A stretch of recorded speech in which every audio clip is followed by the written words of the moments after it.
नमस्कारम। आयुर्वेदिक धन्वंतरी में आपका स्वागत है। गाल ब्लैडर स्टोन को कैसे दूर करें, वो भी एक ऐसे प्राचीन आयुर्वेदिक नुस्खे से जो एकदम रामबाण है, अचूक है। वह नुस्खा मैं आपको बताऊंगा।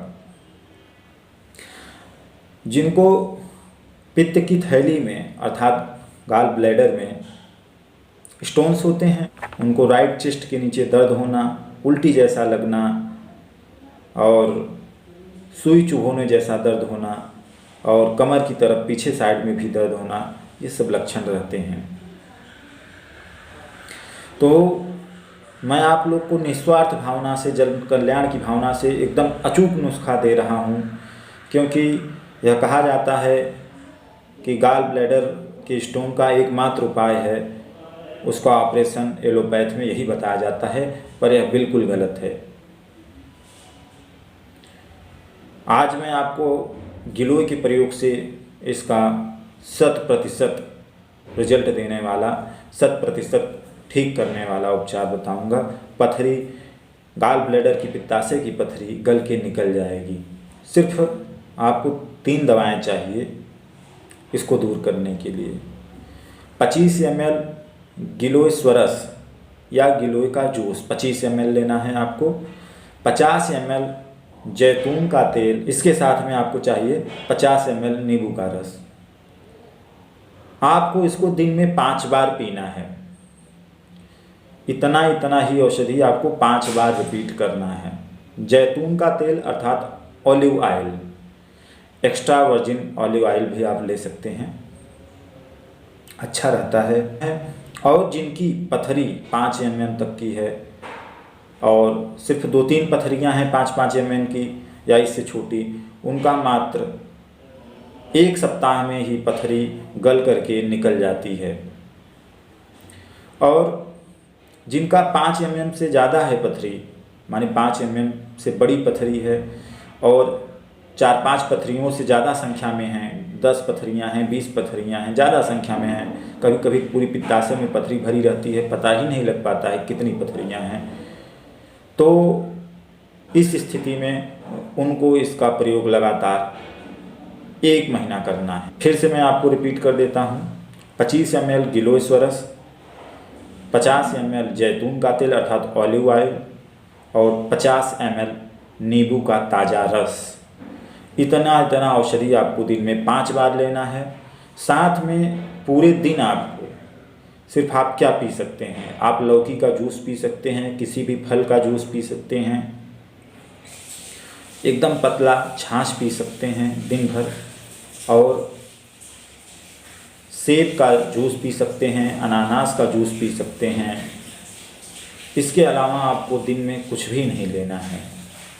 या बहुत भूख लगने पे दिन में आप फल फ्रूट खा सकते हैं, कोई फल आप 1-2 खा सकते हैं। और शाम को आपको बहुत ही हल्का भोजन लेना है, जैसे चावल की पतली खिचड़ी या दलिया, सूप, लौकी का जूस और हल्का भोजन आप कोई भी ले सकते हैं।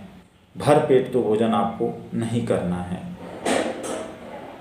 क्योंकि जो गाल ब्लैडर की पथरी होती है, इसके इलाज के समय यदि आप परहेज का ध्यान नहीं रखेंगे तो आप नहीं ठीक होंगे, और परहेज का ध्यान रखेंगे तो मात्र आप 10 दिन में ठीक हो जाएंगे। और यदि बहुत ज़्यादा पथरियां हैं, 5 mm से ज़्यादा बड़ी पथरियां हैं और 4-5 पथरियों से ज़्यादा संख्या में पथरियां हैं, तो आपको 1 महीना लगातार लेना है, निश्चित निकल जाएगा। और जब आप इस औषधि का सेवन करेंगे तो हल्का हल्का दर्द बढ़ सकता है, पथरी का दर्द, और साथ में आपको उल्टी जैसा लग सकता है, और आपको पॉटी के साथ में अर्थात स्टूल के साथ में यह निकल जाता है। और जब यह निकलता है तो उस समय देखने भी मिलता है कि निकल रहा है। कभी कभी इसके वजह से स्टूल और पॉटी का रंग चेंज भी हो जाता है। हरा या ब्लैक कलर का आने लगता है। जो पथरियाँ होती हैं ये काफ़ी हल्की पथरियाँ होती हैं, जल से भी हल्की होती हैं। और जिन रोगियों ने इस दिव्य उपचार का सेवन किया उन्होंने देखा कि उनकी पथरियाँ निकल रही हैं। इस दवा को सेवन करते वक्त यदि थोड़ा दर्द बढ़ जाए या फिर आपको उल्टी उल्टी जैसा लगे तो घबराना नहीं है। जिस तरीके से मैंने बताया इसी तरीके से आपको सेवन करना है। आप सभी औषधियाँ एक साथ मिला के भी सेवन कर सकते हैं, अलग अलग भी तुरंत ले सकते हैं। साथ में आपको पानी खूब पीना है इस औषधि के सेवन के समय में, और सुबह से लेकर शाम तक में आपको भोजन नहीं करना है, आप ऑपरेशन से बच जाएंगे। साथ में पित्त के थैली का ऑपरेशन नहीं करवाना चाहिए, अर्थात जो डॉक्टर लोग ऑपरेशन करते हैं इसका तो उसमें आपकी गाल ब्लैडर अर्थात पित्त की थैली काट कर बाहर निकाल देते हैं, जो कि हमारे शरीर का एक महत्वपूर्ण हिस्सा है जिसका पाचन क्रिया में बहुत ज़्यादा महत्व होता है। और जिनकी पित्त की थैली काट के बाहर निकाल दी जाती है, गाल ब्लैडर बाहर निकाल दिया जाता है, उनको पेट में गैस बनना, भोजन पचने में दिक्कत होना, अपच की समस्या, मंदाग्नि होना, ये सब रोग हो जाते हैं और ऑपरेशन में बहुत खर्चा आता है। और यह बहुत ही सरल सहज उपचार है, इसमें कोई खतरा नहीं है, कोई घबराने की बात नहीं है।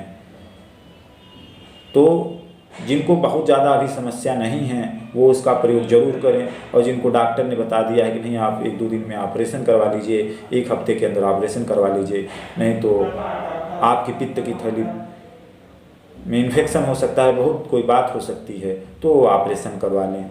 और यह एक सफल प्रयोग है। जिनको पित्त की थैली में पथरी है उनको क्या खाना चाहिए, क्या परहेज करना चाहिए, मैं अगले वीडियो में बताऊंगा, क्योंकि यह वीडियो बहुत लंबा हो रहा है। तो आज के लिए इतना ही। मैं ईश्वर से प्रार्थना करूंगा कि आप लोग स्वस्थ हों और आपके रोग का निदान हो।